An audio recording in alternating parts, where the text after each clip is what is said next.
Now, I don't know about you guys, but I've always worked on bikes. I've always worked on fixing my own bikes and everything like that.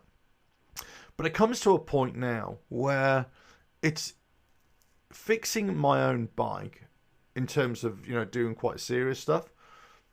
It's not about not wanting to do it, and it's not about not having the proper tooling or the knowledge, because that is something you can learn and something you can develop yourself. Actually, do you know what the biggest thing for me is? Time. Time is the biggest thing, and maybe it's the same for you as well. It's just like doing some DIY around the house or whatever, or building something on the side of your house.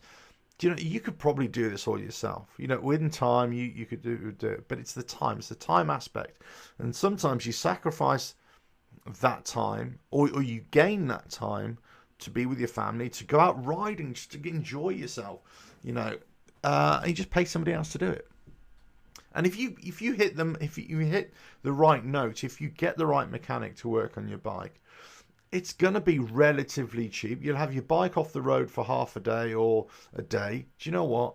For $150, pounds, shekels, whatever it is, you get your bike fixed. You haven't even got your hands dirty, and away you go. Now, obviously, some of us love working on our bikes and love doing all that kind of stuff, but other people don't, So I think having faith in Harley, you've got to have faith that they've got the access to the information.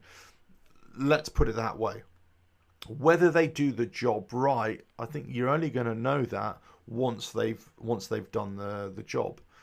And you kind of build up a relationship with individuals, don't you? Now, I've taken old bikes, let's say, to Independence before, and they virtually trashed the bike.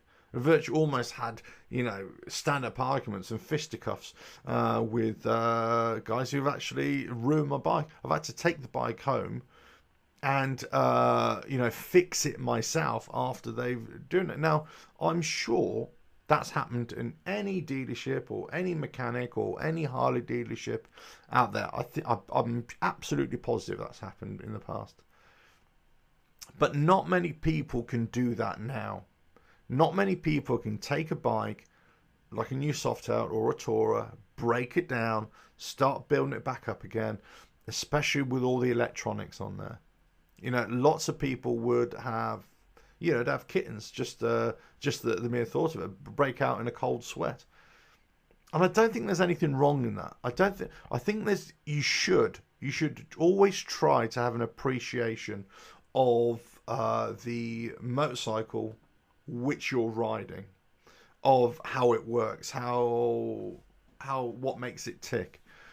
But you don't necessarily have to be able to fix it or all the innards, especially if it's beyond your capability. Now, yes, looking at the peripherals, the maintenance, the brakes, the servicing items, yeah, look, no problem.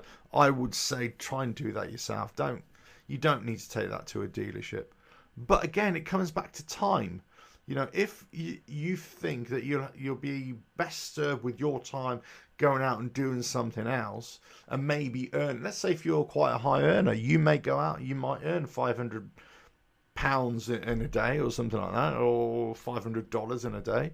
But if you want to fix your bike, it's going to take you the whole day to fix it.